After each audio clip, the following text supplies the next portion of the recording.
Hello dear students, आज हम करेंगे शब्द किसे कहते हैं, परिभाषा जो हमारे सिलेबस में है। शब्द किसे कहते हैं और इसके कितने भेद होते हैं। तो आपकी बुक के पेज नंबर 19 पर ये पाठ दिया हुआ है जिसमें शब्द की परिभाषा यानी डेफिनेशन और उसके भेद दिए हुए हैं।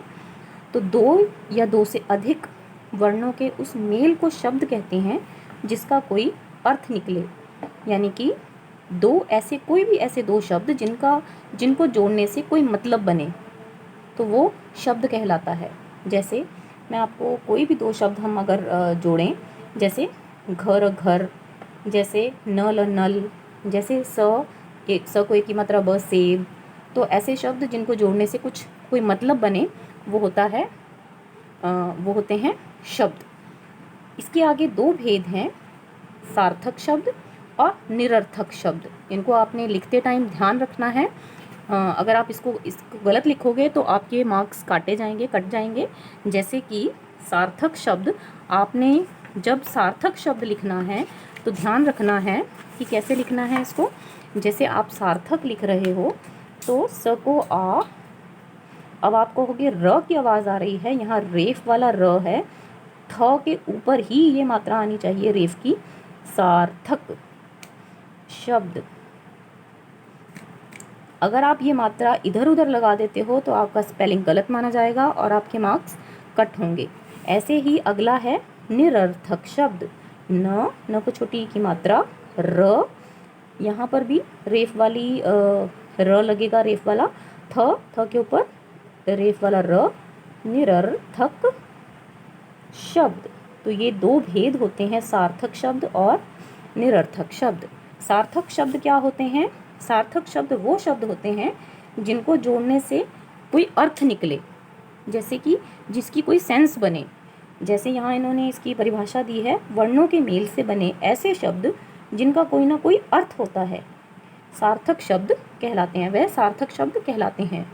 जैसे आप एग्जाम्पल के लिए यहाँ इन्होंने 3 एग्जाम्पल दिए हैं, आप कोई भी एग्जाम्पल लिख सकते हो।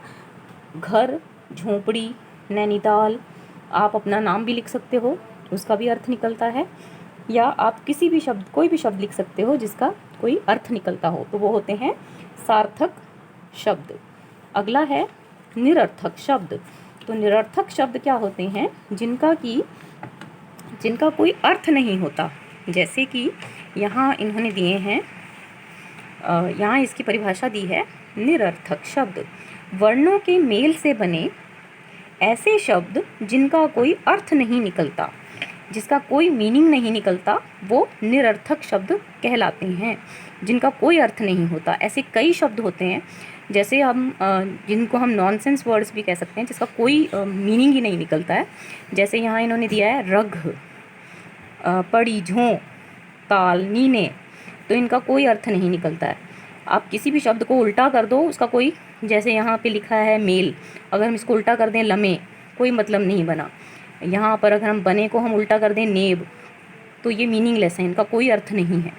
तो इन शब्दों को निरर्थक शब्द कहते हैं। आपने इसको याद भी करना है, इस परिभाषा को, और इसको लिख करके भी देखना है।